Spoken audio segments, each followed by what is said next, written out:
behind on getting the audio here.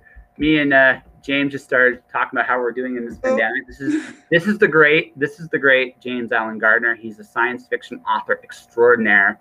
He's an award-winning writer. He's an editor. He's an all-around amazing dude. I met him at When Words Collide a couple years ago, I think it was. Yes, 2018, I guess. Yeah, it was 18 or 19. I knew it was one of the 2 years. Yeah, because I somehow ended up in with the guest of honor. I actually got a bunch of all of them, and I got them to actually talk to James for the first time.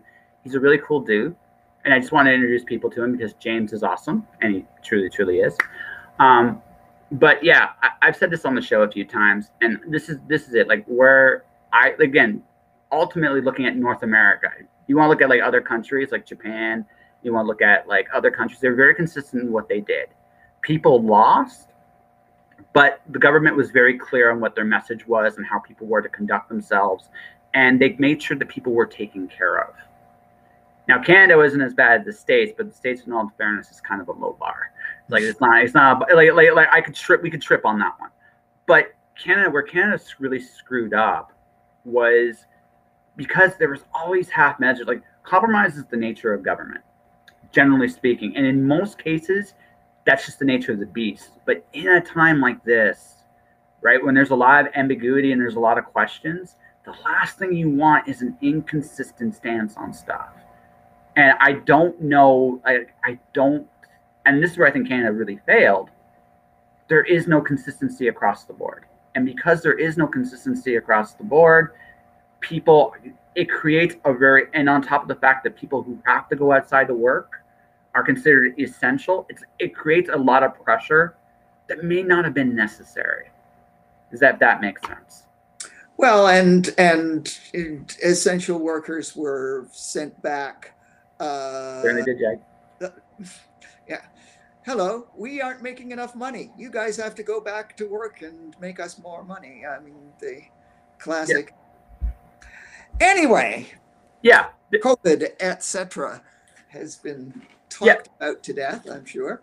Oh no, we would not. No. We were already starting the chat, so I just figured just walk in, get it over with, move on. I hope you've been well. Like honestly, I hope things have come at a good time. Yeah, you came in at a great time, Jag. We were talking about integrity and the lack of like poor choices. And I do concede to you, James. Last thing we'll do before we move on, there were no good choices here. I just wish they had just been more consistent, if that makes sense. So. And as I said before we came to air, I'm glad I'm not the one who's making the policies. Yeah. I'm terrible at that. I'm really happy to be a writer. You know, the worst thing that happens if I do my job badly is that somebody spends a few dollars on a book and they don't like it. No one's going to die. No one's going to get sick. People may be a little. There's a lot less pressure. Although, and if I do a bad job today, I can rewrite it tomorrow. I've got a fairly good. Writers have a fairly good safety net. Eventually, you know, the deadline comes and you have to hand something in, but. I've got lots and lots of time to fix any problems that I have on any given day.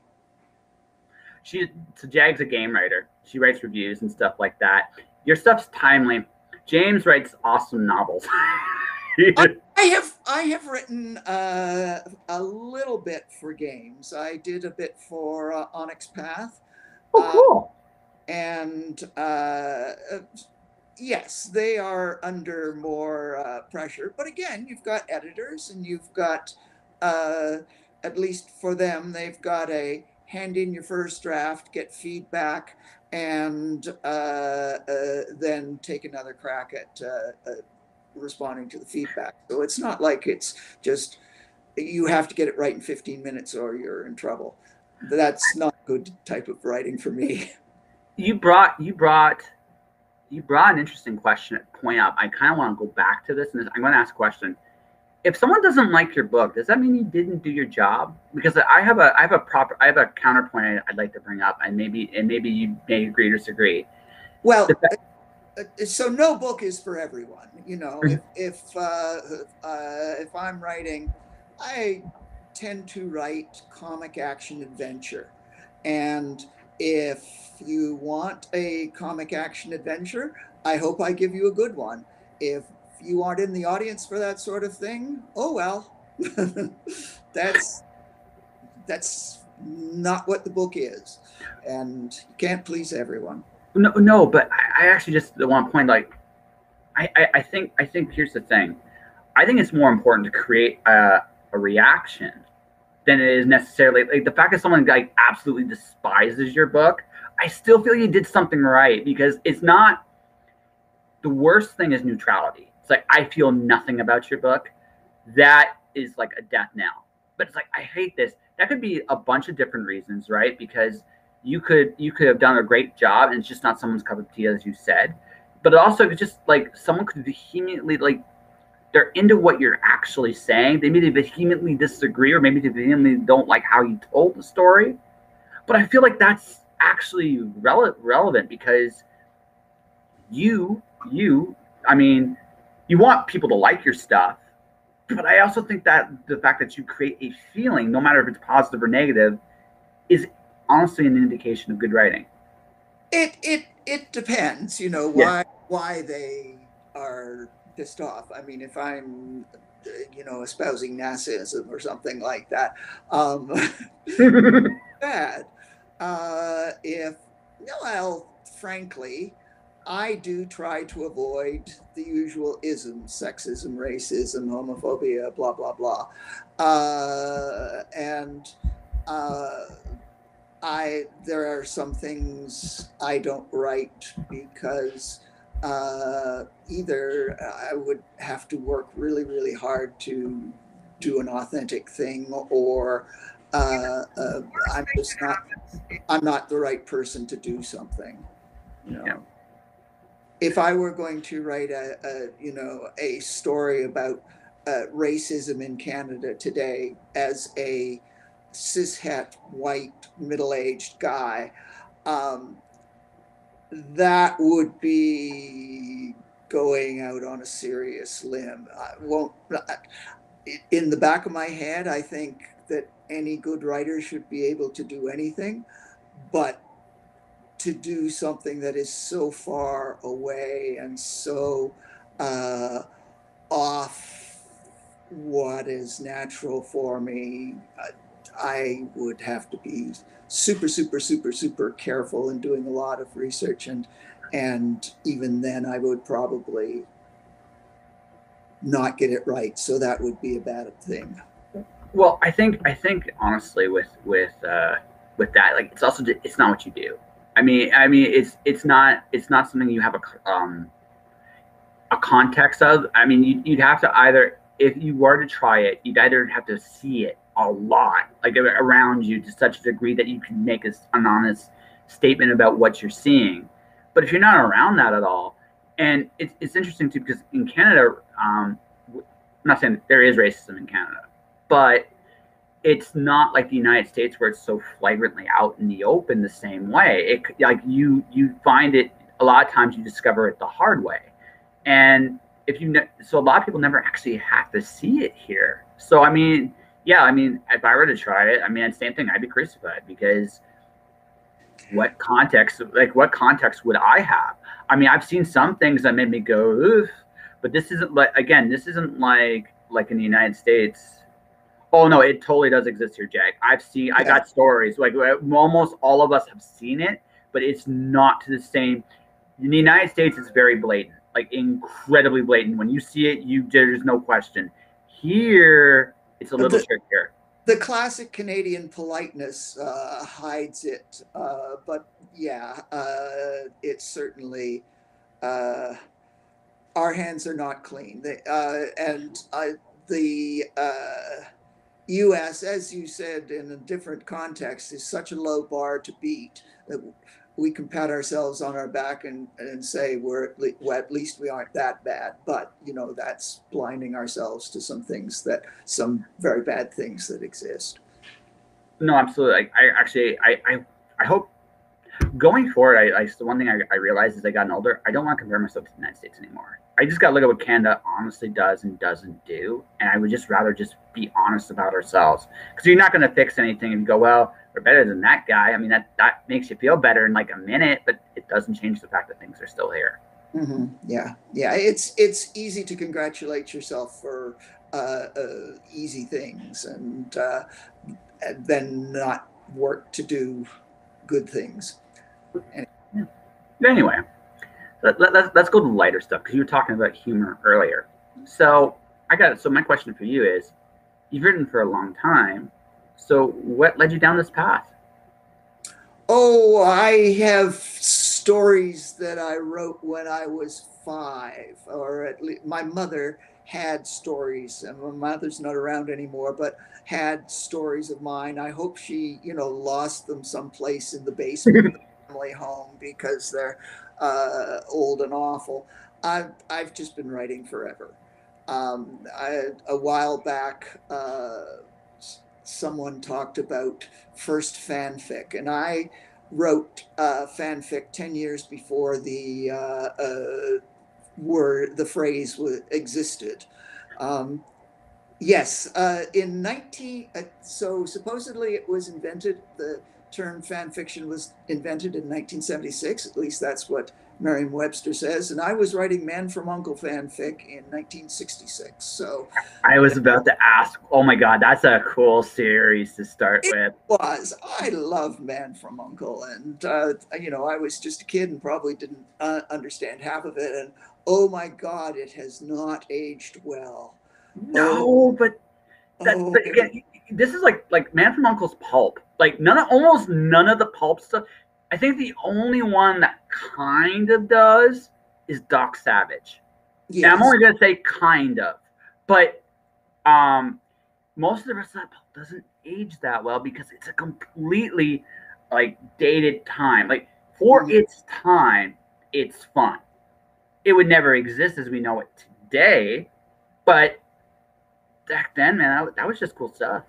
And it's interesting that you mentioned Doc Savage, because the Doc Savage books are a strong influence on what I'm writing at the moment. The idea of that team of the best, well, he had the two-fisted mechanical engineer and the lawyer who was also great with his sword cane, and the chemist who was also a sort of martial artist guy, and so a team of high experts who can also fight is a great inspiration. So Doc Savage, like, to me, is such a cool, like, as a concept, is so very cool. But without Doc Savage, there's no Superman. Without Doc Savage, like, my other favorite pulp concept is Magnus Robot Fighter. Loved it when I was a kid, and that comes from Savage. That is such a riff from Savage. It's not even funny.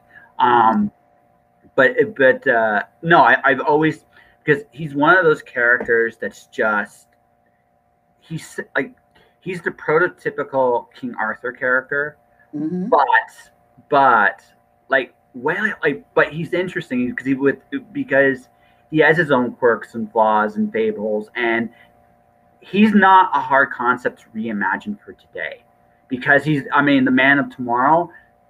Especially today's era, we're going into a new tomorrow at some point in the next couple of years, and when we get there, a character like Doc Savage, I think, would actually be very, very.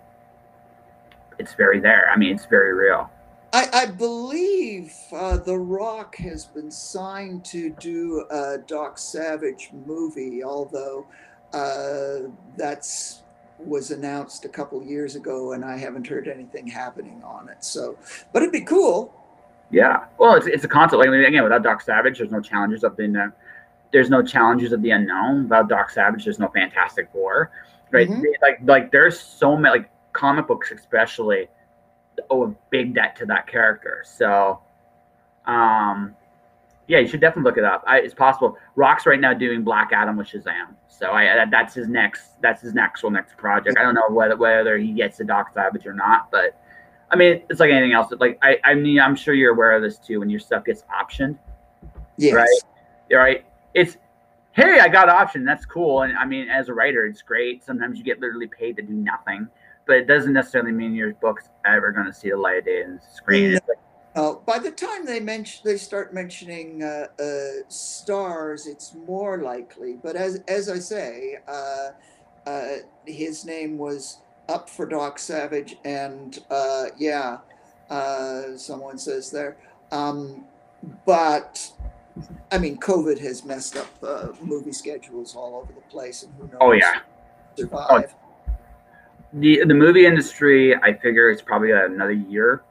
Because like I said, I do think the lockdown concept comes to an end sometime this year at some point, but the rebuilding of everything is going to take years. I think the movie industry will come back probably a little quicker, and everything else just out of necessity. It's funny because they're specialized, like that is the ultimate specialized agency when it comes to stuff.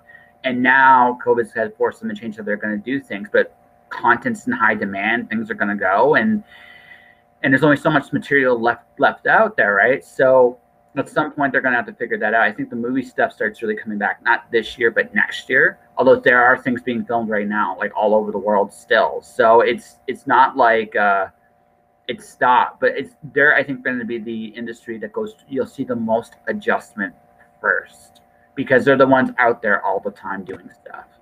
Yeah, and movies aren't going to go away, but movie theaters are really under attack, and whether they last in the form they are, who knows? So here's my thinking about movie theaters. This is just my thoughts. I do think Cineplex Odeon in Canada, days are numbered. I do think that those types of cinemas are probably on their last legs. Consequently, though, I do think there's a market for drive-in theaters right now. Right? Mm-hmm. Drive-ins, I think, have a real opportunity in the next few years to make a real giant comeback because, one, I mean, here's the problem. There are movie theaters were hitting. I don't want. Yeah, I'll tell you what. Movie theaters are facing the problems of the fact that, frankly, it costs a lot to go out. Now, we all love the movie experience. You can't get that at in home, but the idea of going and spending for 2 or 3 people $50 to $100 to go watch a movie, I mean, that's great once in a while. But, and this was even before COVID. Now it's like, and that's rents. That's partly that's rents. That's rentals are a big reason for that. And there's a lot of other reasons to go with that too. So now you're looking at this going forward. You just need a screen and a parking lot. And I think oddly enough, there's going to be a lot of property available in the years to come. I can see where that's going in a few years. You have an opportunity there. I think theaters have drive-ins there's some huge potential with that because one, people still go out on dates and do stuff. I don't always want to go to a bar. Bars will survive this. I mean, bars will survive anything, right? But theaters, like theater shows, that kind of thing, right? Yeah, they are too expensive. That's the real issue. Like they were pricing themselves out of the market beforehand. Now they're facing some real issues. I do think smaller theaters have a chance. I do think they still might exist in some form or fashion. In Calgary, there's the Kensington that has a little theater, that kind of thing, where independent films and stuff like that are shown. I think those have a shot, but I think the big theaters as we know them, they're going to be at least rethought of. I've seen some of the looks of theaters with cages and stuff, like the COVID spacing and stuff. It's not the same. They won't survive that. But a drive-in I think would do very well. Certainly last summer, the drive-ins were about the only theaters that were operating during the pandemic, of course. for long periods of time. And, I don't know what's going to happen to movie theaters. As Jagtress said, I love movie theaters, and I would, Yeah. I, you know, uh, I love going to movies. I have trouble watching things at home. Uh, I I really can't watch TV at home when I'm alone, because just sitting there doing nothing in front of a screen. If I'm in a movie theater with lots of people, it's more fun and eating popcorn and all the rest of it. Oh yeah, totally. I mean, that's part of the experience, right? You get to go out, you're seeing people's reactions, the oohs, the ahs, the Mm-hmm. teenagers making out in the corner. That's all part of the fun. I mean, because we've all been there. Mm-hmm. And the fact of the matter is, right, it's very much, they've lasted, like, in terms of technology, they've been obsolete for decades. But the Yeah. reality of the situation is that experiences are always going to be paid for. That's how it is. Mm-hmm. So, I mean, I think if the movie theaters, I think we got 3 years for movie theaters of hell for movie theaters, and then they think they'll be okay again. There'll be people will go in and not be afraid of whatever it is they're going to be afraid of. But we probably got, like, this year is probably going to be a wash. Mm-hmm. Next year you might see it come back a little bit because, again, people are going to start going out again. I think regardless of where we're at, we're all going to be a little stark raving mad if we don't get to go out and do stuff. And I think that's going to be a thing in 2022, but you're probably looking at about 2023, 2024 before theaters can come back in any way, real way, shape, or form. So I do feel like drive-ins are probably going to be, at least in the short term, do very, very well. Mm-hmm. We'll see. Like I definitely don't want to lose it, but I also know this too. Stuff comes back in strange ways. Like, okay, we're doing a show here. This is essentially was a radio show, right? Mm-hmm. Radio was dead in the 90s, and yet right now it's more lively than ever because podcasts are a thing now. Mm-hmm. Everything has, I think, kind of has a time and a place, and they kind of cycle.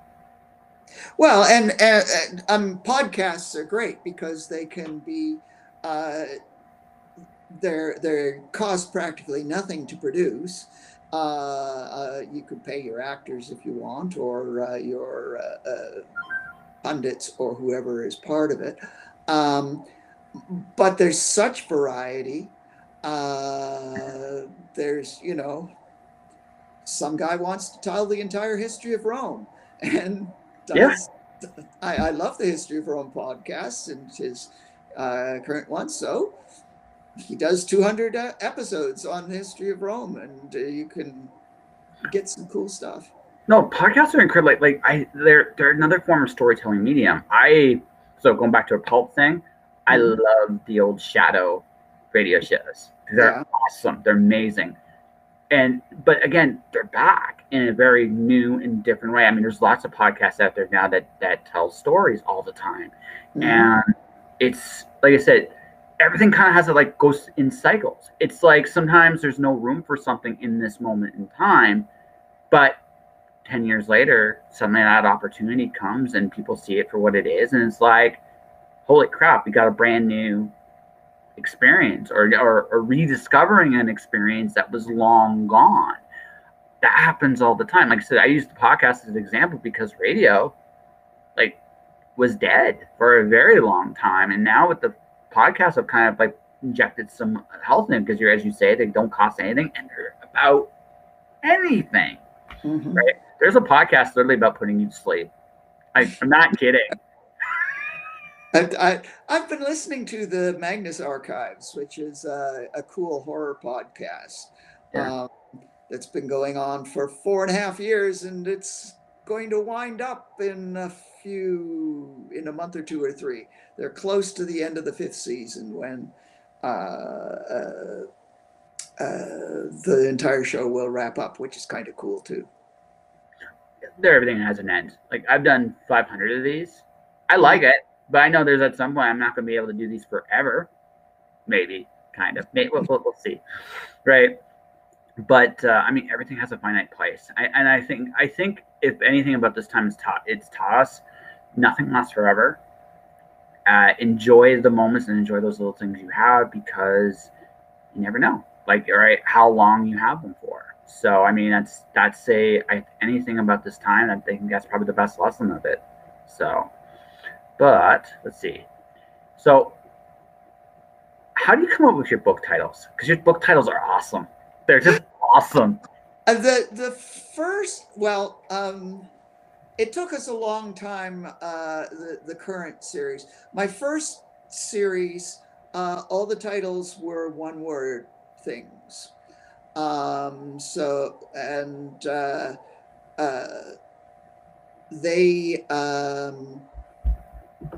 but thinking of one word that sums up a book is kind of cool. The latest ones we kicked around, my editor and I kicked around for a long time.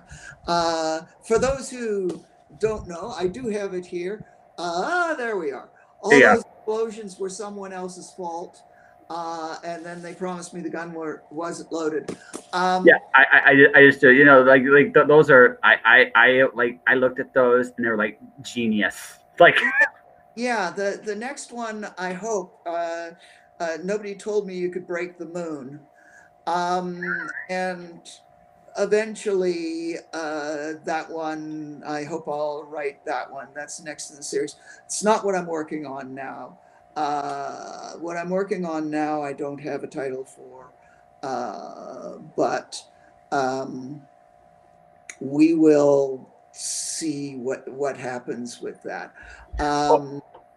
I get it. Titles.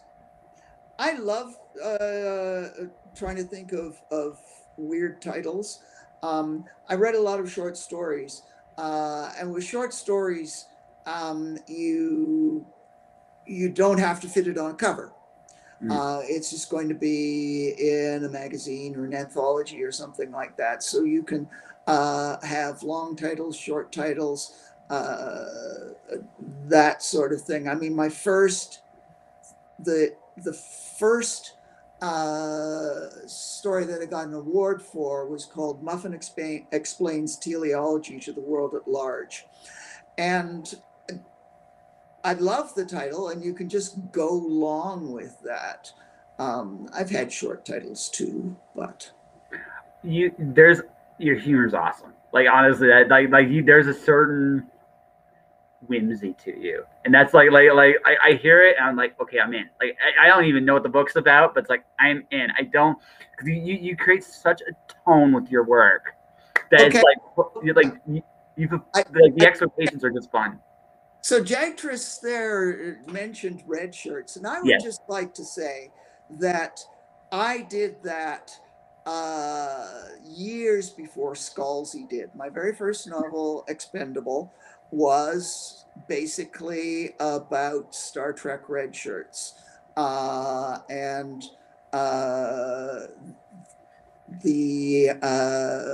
It was, I hope, funny, about the people who are sent down to places where they aren't expected to come back from. And it takes place in a universe where most people have pretty pampered lives.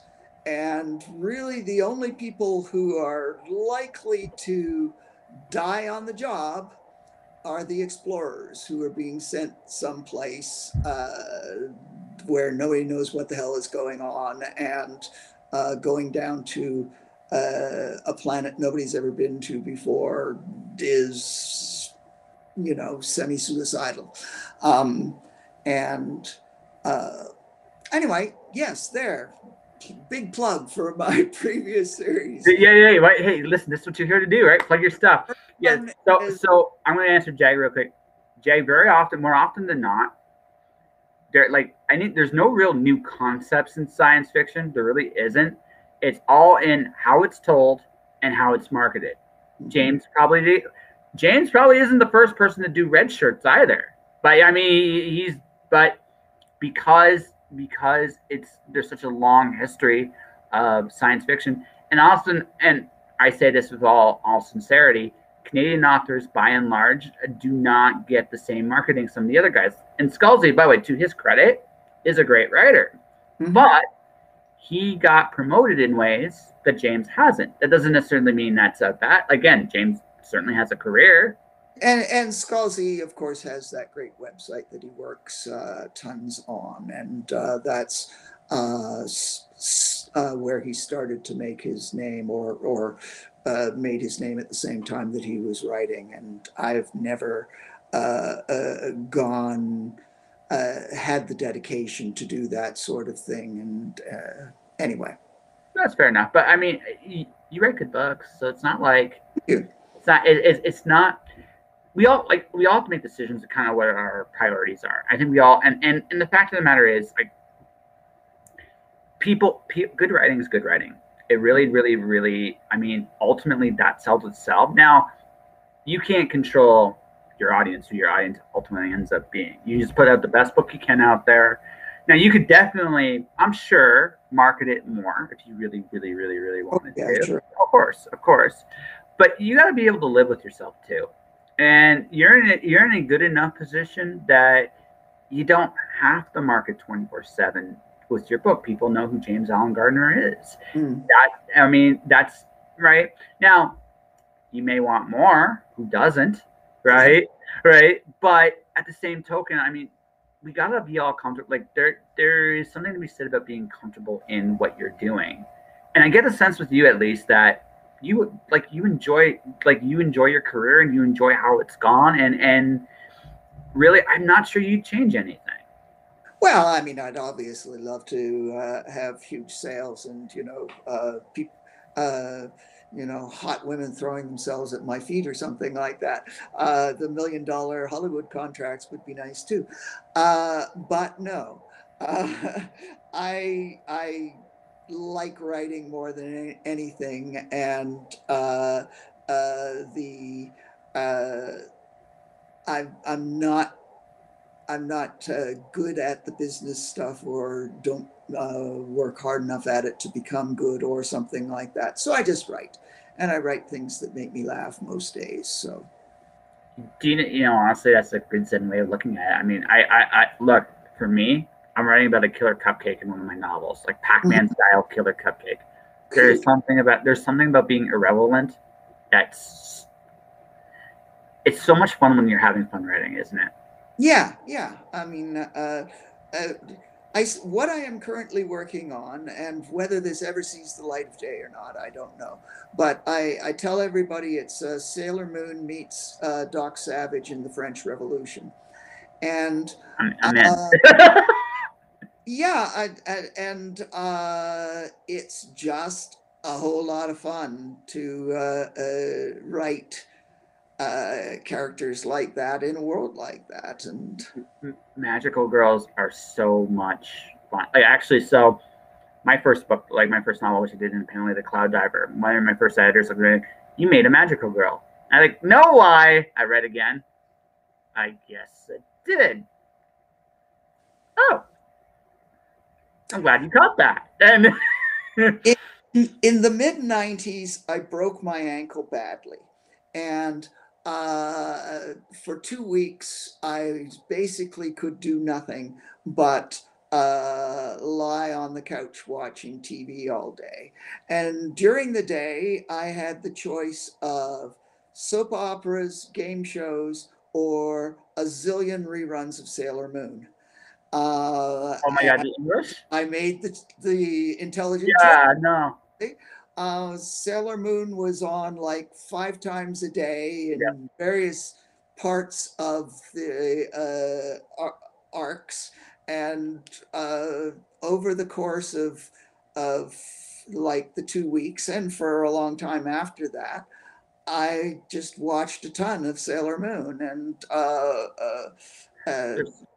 loved anime ever since, and the American. Listen. It was the 90s. We didn't have those good choices, like, at all.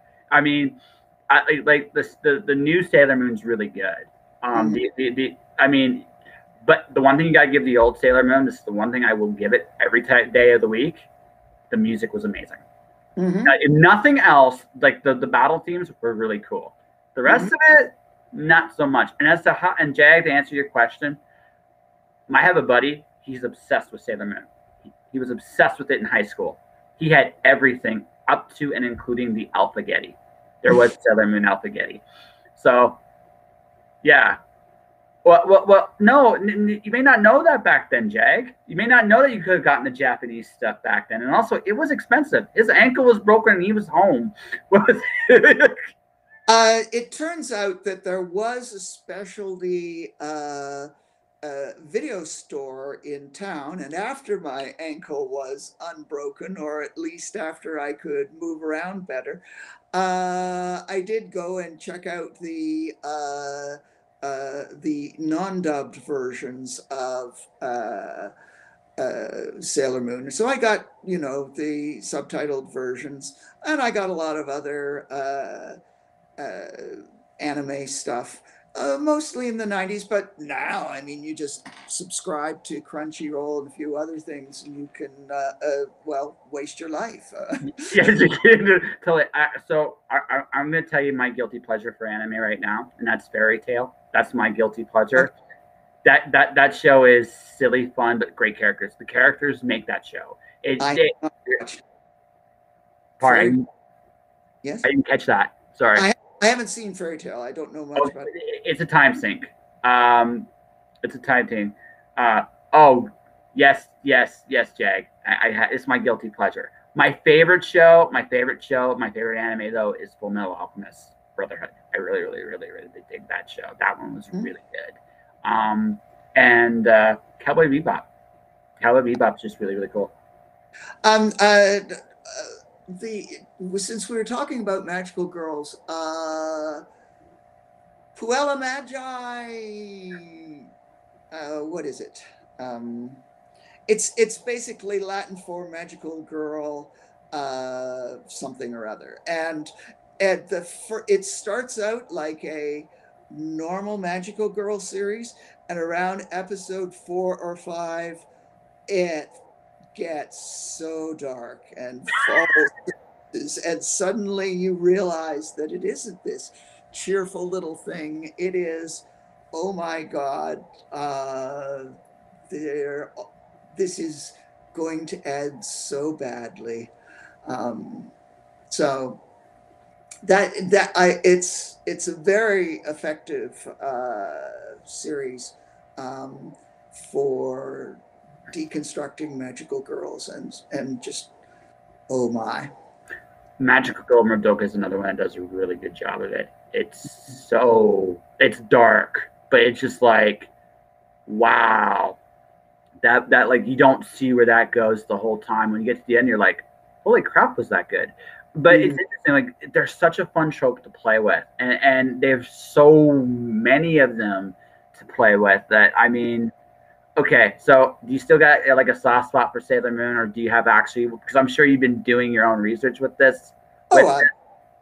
Lots of things. And you know, if you're going to write a sort of homage to anime, then you got to throw all the other stuff in too. Oh, absolutely. The mecha and all the cool shticks that they have. So there's the mecha animes, which the best ones are like Neo Genesis. I'm a Code Geass fan. I love Code Geass, but I mean that's me. Then there's the Mecha Crimson. Okay. I liked about like I think the one that here's the one I regret watching as a kid. As an adult, I look back and think was dumb. Dragon Ball Z. Like that one's the one I look back and go, Escaflowne? Yes, I enjoyed Escaflowne. But yeah, no, Dragon Ball Z was the one I went, why did I like this so much as a kid? Yeah, I missed the Dragon Ball Z thing. So I've watched 1 or 2, but never really got into it. I don't blame you. Like looking back on it, I don't understand it myself. I like the Japanese, the horror stuff. another is a good one. What Save else? yourself, James. Yes. I saved myself. I don't, I ignore Dragon Ball. Uh, Yes, you did. You did. yes, yes. Now, Cardcaptor Sakura, on the other hand. That one's not bad. Like the especially like the manga is actually pretty good, right? Mhm. The manga's good. The show's but the manga's actually pretty good. It's a cute Yeah. conceit. You want to play around with some of the things. Okay, like if you've only got these three cards and you've got this new problem, how do you solve the problem when you've only got a few small abilities? Uh, I mean, that's a classic superhero thing as well as science fiction. Okay, you've got one science fictional weapon. How do you use it for everything? Or you've got, teleportation, or let me date myself, Gil the Arm. Did you ever read Gil the Arm stories? Yeah. Um, and so, how do you use that to do all the things you need? Yeah, no, I mean it's interesting though. Like I did an article for Anime Herald in November. Mm-hmm. It was about like what North America can learn in this time from how Japan built their stuff. But I mean, if you really look at both cultures, Japan borrowed liberally from us some Oh, of the sure. some of the things they came up with. But it's funny now because you looking back, like some of their I think their publishing practices they're not perfect, but they've been able to maintain a certain core integrity that we have not been able to do so. And it's been interesting to watch now that we're coming into like one of my favorite conceits from Japan is the Japanese light novel. I really dig that as a concept. It's an old school pulp book essentially with Mm-hmm. illustrations, and I think honestly they work great today. Yeah, I've had a couple of my books published as Japanese light novels, which is nice. Um, uh, I was, and we have borrowed from anime a bit, something like a Reboot, for example. Mm-hmm. Uh, Strongly influenced by anime, and don't we all miss Reboot terribly? Um, Avatar is another one. Like, yeah, I mean, you have to look at Avatar, probably the best cartoon from North America in the last 20 years, and honestly, heavily Japanese influence. So, and I'm a big fan of Ruby too. yeah, Ruby's good. Ruby's I really good. Yeah, yeah, and that is screamingly anime, even if it is made in North America. Yeah.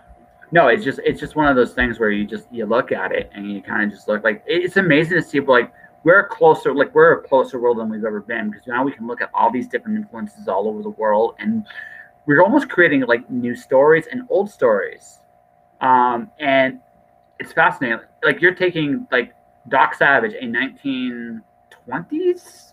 I might be And that I think it was 30s, but anyway. yeah, something in that era. And you're taking a 1990s concept and you're mashing them together, and you're playing with two very.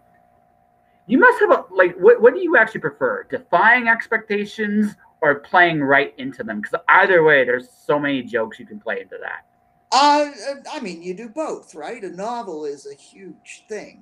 A novel has so many words. You can do a bit of that, do this, a bit of that, and this one is turning into a big fat, mega fantasy thing, which is surprising. But I mean, it's going to be at least twice as long as anything I've ever written before. So. Uh, um, Whether that will actually help it get published or not, who knows? But it's fun.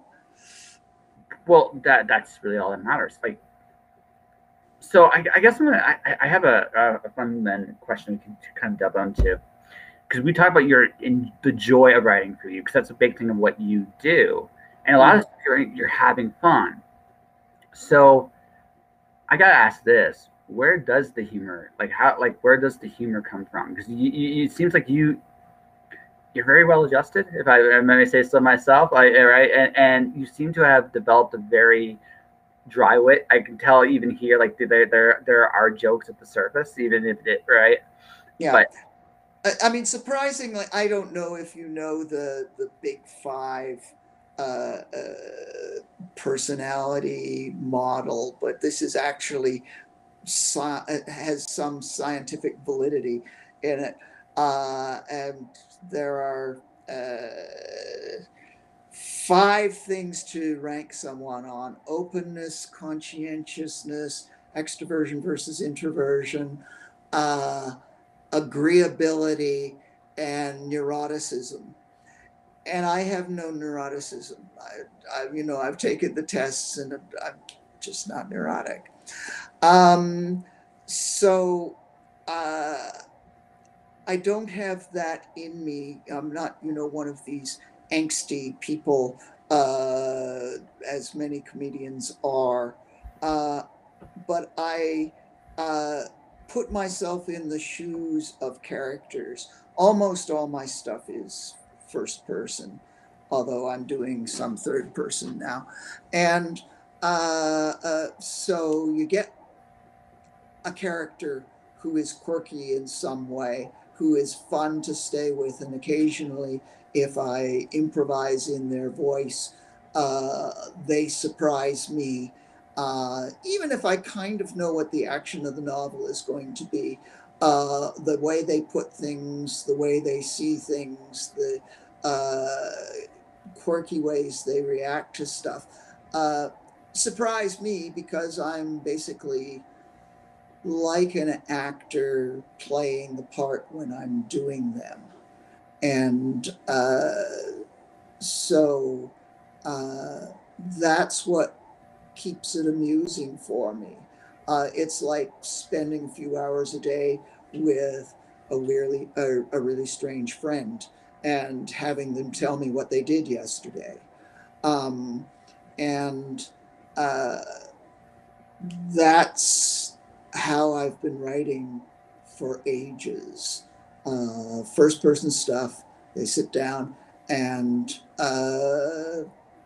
I write what they tell me, sort of thing. And I know that I don't believe for a second that these people actually exist in some other place. I know it's just part of my mind talking to other parts of my mind.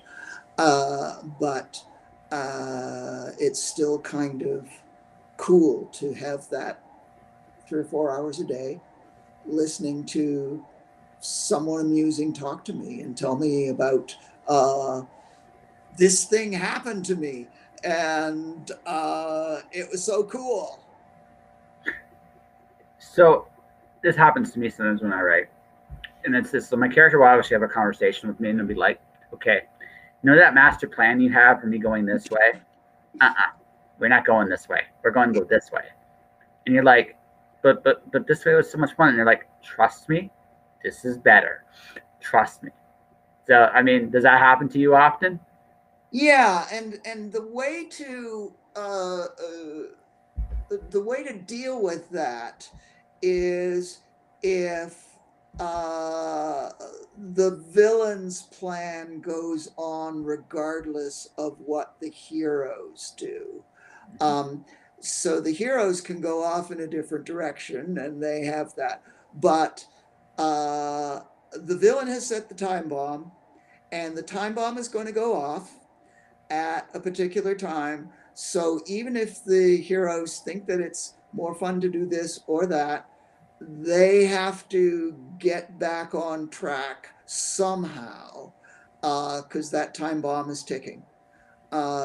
So um, if I know what bad thing is going to be happening if the heroes don't get their act together, then the hero can do almost anything spontaneously, and uh, then all I have to do is, okay, the heroes have gone on their way and they're doing amusing things and they've had interesting adventures, and the time bomb is still ticking. How do they find out about it? What do they pull together to figure out what they have to do next. So it's kind of the best of both worlds, that the heroes can do their own thing and be spontaneous and go in their own direction, but they've also got to kind of get back to the main plot, or the bomb goes off. So you kind of create a little tension. Like you always have stakes they have to constantly be aware of. So they can't just ADD off into like the local Starbucks for a latte for like 5 minutes. Like, you can't do that. The world's gonna go boom. Yeah, yeah. I mean, you set up some initial stakes.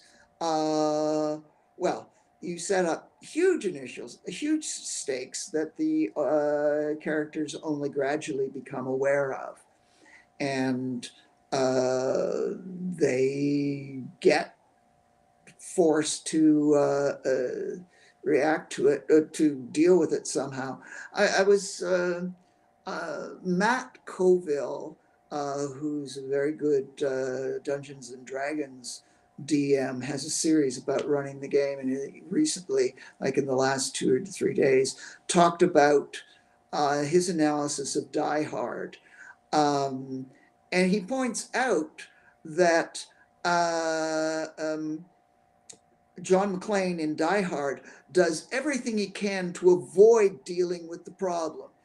He tries to call the cops, and when the cops ignore him, he tries to do something else to attract attention. He tries to set off the fire alarms to get the fire department in there, and then he tries a different way to call the cops. And it's only when he's run out of absolutely everything he can do to get someone else to solve the problem for him that he starts, okay, really gotta start like shooting bad guys now. Well, it's that reality. It's like you go out there, you look, and you see a giant headache. You may not walk away from this, and you see it's very Jonah. You know, guy goes to Jonah. Hey, I need you to go to Nineveh and help people. Fuck that. I ain't doing that. I'm going the other way. Right? And no matter what he did, no matter what he tried to do to escape, he couldn't. And that's part of the fun of John McClane. The other part that's fun nowadays when I look at that movie is how 80s it is. Like, I mean, yeah, it is so 80s. And you can look at it and go, my God, this isn't real, like, at all in any way, shape, or form. The only part, God, no, it wasn't. I'm thinking Patriot Games, not Die Hard. My favorite Bruce Willis moment ever is where he danced and jigged after he lived through all the shit he had to go through, and that's Patriot Games, not Die Hard. But you look at Die Hard and you're just like, oh my God, why? Like, what were they thinking? And I think my favorite quote from the 80s is this from Stallone. It's like, it was the 80s. Everything was just like amped up like that.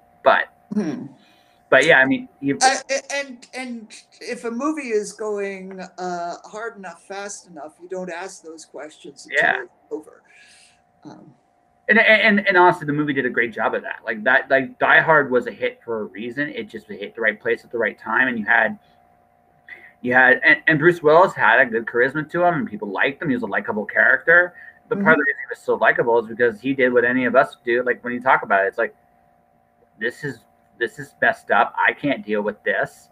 I don't want to deal with this. Let me call somebody that knows what they're doing. No, it's you. Yeah. There's that moment of, fuck. And that's always that's always a challenge when you're writing action adventure stuff, because anybody sane would call the cops or something like that, and there has to be, unless they are the cops, there has to be a reason why that's not going to work, or they can't call the cops because in the old days nobody had cell phones, so it was easy to cut one line and then you couldn't call the cops, but nowadays it's a little trickier. But still, in what I'm writing now, in the French Revolution, nobody could call the cops. So No, exactly. No one can call the cops. But even if you could, like there are ways around it. There has to be stakes. mhm. That's the thing, right? Like it can be even if you tell a story today, but why don't they call the cops? Because they have a personal stake in making things happen. That's like people get the whole like if anything, people get the vendetta thing even more today. You just have to go on social media sometimes and you look at it and you go, well, that hasn't changed at all in hundreds and thousands of years. So I mean, I think the important thing is you can even make people swallow some of the unbelievability of it, provided the characters are compelling enough to create a really interesting story. And once you do that, you can pretty much get away with murder, and sometimes you do. And it helps if you know, in the why don't they call the cops situation, if there's a good reason not to. John Wick is an excellent example of that. You know, Wick is not going to call the cops because he will get in trouble for that. They would probably, you know, shoot him rather than solve his problems. Right. Yeah. And you can have them targets. John Wick kind of has to solve his problem. Besides, if someone kills your dog, you got to do something about it. Well, yeah, or someone like the Punisher. Equally, like seriously, like Punisher isn't going to cut cops. No, it just isn't. Like that'd actually be a betrayal of both their characters. Like they actually are calling somebody for help, right? That would actually was like, well, why would they do that? Because they neither of them really want help in any way, shape, or form. They want to solve their problems on their own. mm-hmm. But that's I mean, again, it's fine. It's figuring out who your characters are and what kind of character can work in that story. But that all said, I mean, that's the fun of telling stories. Mm-hmm. So if I had to pin you down, if I had to pin you down, if you had to pick it, so someone that does not know you, what's the book you want people to read from you? At this point, all those explosions, I think it's up to date. I love Expendable. It was the first book that I wrote, and I think that it has many strong things in it, but it's 24 years old now. And I don't think there's anything that has dated badly, but all those explosions has, you know, takes place in more or less 2019. I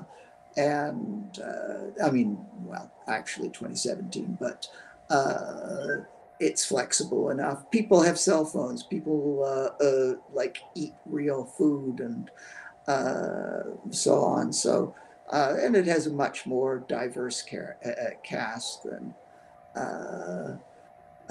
back of the old thing. So all those explosions, it's the first of what is at currently a 2-book series, and it's a lot of fun. It's laughs. It's superheroes versus vampires. What's not to like? And you say you suck at marketing. Like I honestly think I honestly think and I truly believe this is I've been learning this as a freelancer, and that's this. Most of the time, from a marketing standpoint, the materials you're looking for you kind of already have. Like they're literally in front of you. It's the question of finding the right platform to put it out there. And that's like, for example, this podcast. I talk to authors all the time and other people. Mm-hmm. I have so much information on so many things as a result of these interviews that it wouldn't be like, and I just realized the other day, it's like, oh my God, I should be marketing this stuff like this because people would be compelled to want to listen to this more, if that makes sense. And I feel the same way with author pitches, with marketing pitches. Isn't marketing ultimately just storytelling? Yeah. Since we are talking about resources, and we talked about podcasts, Writing Excuses is a great podcast.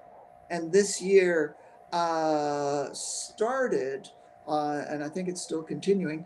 I've kind of backed them up on my podcast listener thing with writing as a business and